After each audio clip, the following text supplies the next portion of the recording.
They say some places are cursed, where the dead refuse to rest, where shadows move when no one is there to cast them.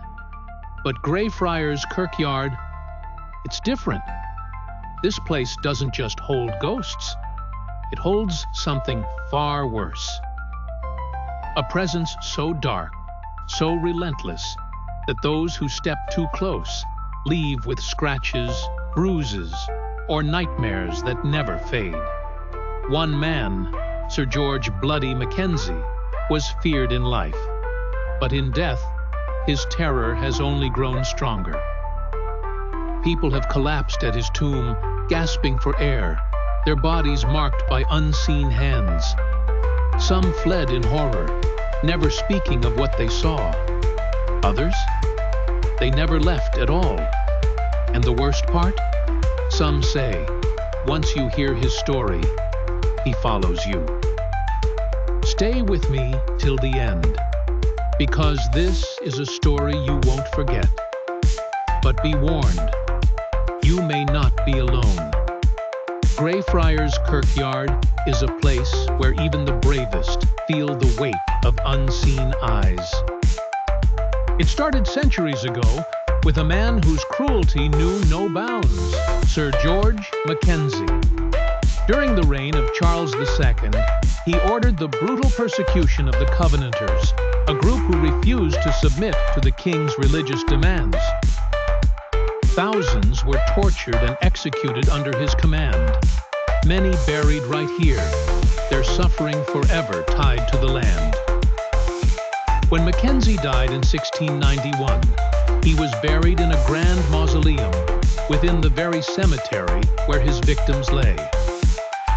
And that, they say, was the beginning of something far worse. Strange occurrences followed: sudden cold spots, unseen forces knocking visitors off their feet.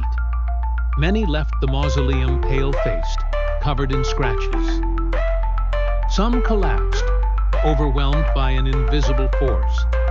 Others ran, whispering of a presence they could not describe. Then came the night a homeless man, seeking shelter, broke into Mackenzie's tomb. He thought he had found refuge. Instead, he awoke something that should never have been disturbed. His screams shattered the silence of the cemetery. When help arrived, he was found outside, eyes wide with terror, unable to form a single word. He fled that night and was never seen again. The stories spread.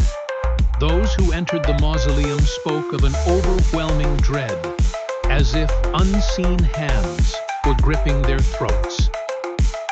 Some swore they felt fingers brushing against their skin, icy and relentless. Others claimed to hear growls, low, guttural, and inhuman.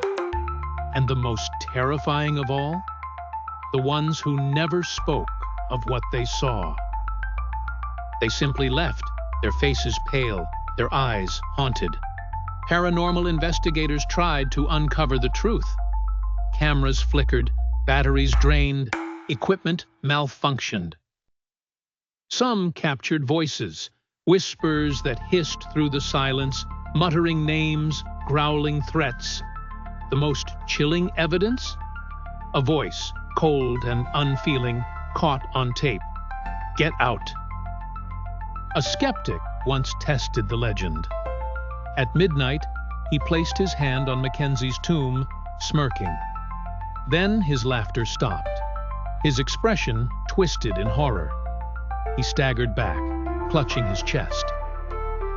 When his friends rushed to him, they saw it. Deep red marks appearing on his neck, as if an invisible hand had tried to choke him. He never laughed at ghost stories again.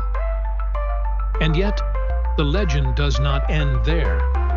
Mackenzie's spirit is not alone. The Covenanters, the ones he persecuted, still linger. A cold breeze slithers through the tombstones. Chains drag against the ground.